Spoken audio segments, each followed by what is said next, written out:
Discoverer Gusto គឺជាកំភ្លើងធំដែលមានទំហំធំបំផុតនិងមានអានុភាពខ្លាំងបំផុតមិនដែលធ្លាប់មានក្នុងប្រវត្តិសាស្ត្ររបស់មនុស្សជាតិដែលផលិតឡើងដោយប្រទេសអាល្លឺម៉ង់ក្នុងសង្គ្រាមលោកលើកទី2ដើម្បីគំទេចបន្ទាយដ៏រឹងមាំរបស់សត្រូវហើយនេះគឺជាអានុភាពដ៏ខ្លាំងក្លារបស់វាទំហំនិងទម្ងន់ដ៏មហិមាទម្ងន់សរុបប្រហែល1350តោនស្មើនឹងរថក្រោះធុនធ្ងន់ជិត30គ្រឿងបញ្ចូលគ្នាប្រវែងកណ្ដុង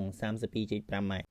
ទំហំមាត់កាត់កណ្ដុង800មីលីម៉ែត្រអាចដាក់មនុស្សម្នាក់ចូលក្នុងកណ្ដុងបានយ៉ាងងាយអានុភាពនៃការបំផ្លិចបំផ្លាញវាអាចបាញ់គ្រាប់បែកដែលមានទម្ងន់ខុសៗគ្នាគ្រាប់បំបែកបេតុងទម្ងន់ 7.1 តោនវាអាចទម្លុះបេតុងកម្រាស់7ម៉ែត្រឬដែកថែបកម្រាស់1ម៉ែត្រមុនពេលផ្ទុះចម្ងាយបាញ់វាអាចបាញ់បានចម្ងាយពី38ទៅ47គីឡូម៉ែត្រ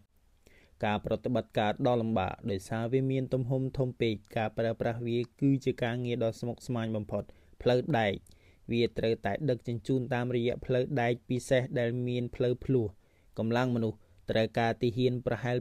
250នាក់ដើម្បីប្រតិបត្តិការបាញ់និងទាហានរាប់ពាន់នាក់ផ្សេងទៀតសម្រាប់ការពារនិងរៀបចំផ្លូវដែកពេលវេលាការដំឡើងកំភ្លើងនេះនៅកន្លែងបាញ់ត្រូវប្រើពេលរហូតដល់3សប្តាហ៍ប្រវត្តិសមរភូមិវាត្រូវបានប្រើប្រាស់ជាក់ស្ដែងតែម្ដងគត់គឺនៅក្នុងការឡោមព័ទ្ធទីក្រុងសេវ៉ាស្តូប៊ុលបច្ចុប្បន្ននៅអ៊ុយក្រែនក្នុងឆ្នាំ1942